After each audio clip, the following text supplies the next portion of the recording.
जय जगन्नाथ सांगमाने आपण माने समस्त स्वागत मोर आज ब्लॉग आ पूर्व वीडियो आपण मानक देखी पांपुड़ी केमती तैयारी हुए। आज चलतु देखा पांपुड़ी सहित चाट केमती मु बनैली। प्रथम किसी कंचा तेंतुली को पानी बाहर कर देइथिली। तापर से तेंतुली पानी को गरम कड़ाई रे पकई देइथिली। सेथिरे किछिटा चीनी मिसैथिली। तापर किछिटा लूण मिसैथिली।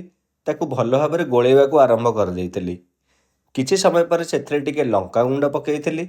लंका गुंड पकईले नाली देखाଯିବ ଆଉ ରାଗ ବି ଲାଗିବ। କର୍ଣ୍ଣଫ୍ଲୋର ପାଣି ବି ତା ଦେହରେ ପକେଇ ଦେଇଥିଲି ଯେମିତି ବ୍ୟାଟରଟା ବହଳିଆ ହେଇକି ରହିବ। ତ ଅବିକା ଆମର ବନିଗଲା ଖଟା ପାଣି।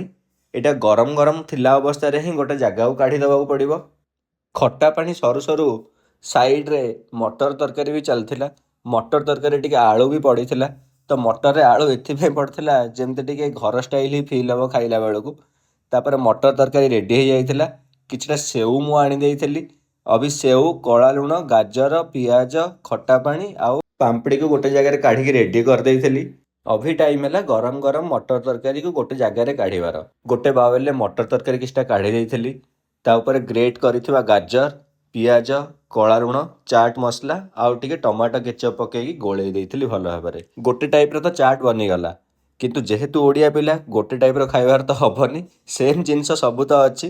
ଆଉ ଟିକେ ପାମ୍ପଡ଼ି ଚାଟ୍ ବି ବନେଇଦେବା କାରଣ ପାମ୍ପଡ଼ି ତ ବନେଇକି ମୁଁ ରଖିଦେଇଥିଲି। ପାମ୍ପଡ଼ି ଉପରେ ସବୁଯାକ ଜିନିଷ ପତ୍ର ପକେଇ ଦେଇକି ଟିକେ ସେଉ ପକେଇ ଦେଇଥିଲି। ତ ଚାଟ୍ ଆଉ ପାମ୍ପଡ଼ି ଚାଟ୍ ଦୁଇଟାକ ଅଭି ରେଡ଼ି। ତ ଖାଇବା ସରିଯାଇଥିଲା। ରାତି ହଉ ହଉ ଆଉ ଟିକେ ଭୋକ ଲାଗିଲା। ତେଣୁ ମୁଁ ଭାବିଲି ଟିକେ ଅଣ୍ଡା ପୋଚ୍ କରିକି ଖାଇଦେବି। ତେଣୁ ଦୁଇଟା ଅଣ୍ଡା ଆଉ ଦୁଇଟା ବ୍ରେଡ଼କୁ ସେକିକି ଖାଇ ଦେଇଥିଲି। ଚାଟ୍ର ରେସିପିଟା ଆପଣମାନଙ୍କୁ କେମିତି ଲାଗିଲା ମୋତେ ନିହାତି ଭାବରେ କମେଣ୍ଟରେ ଜଣାଇବେ। ଆପଣମାନଙ୍କ ଏରିଆରେ ଚାଟ୍ଟା କେତେ ଟଙ୍କାରେ ମିଳୁଛି ନିହାତି ଭାବରେ ମୋତେ କମେଣ୍ଟରେ ଜଣାଇବେ। ତ ପୁଣି ଦେଖା ହେବ ଆମମାନଙ୍କର ନେକ୍ସଟ ବ୍ଲଗ୍ରେ। Till then bye bye.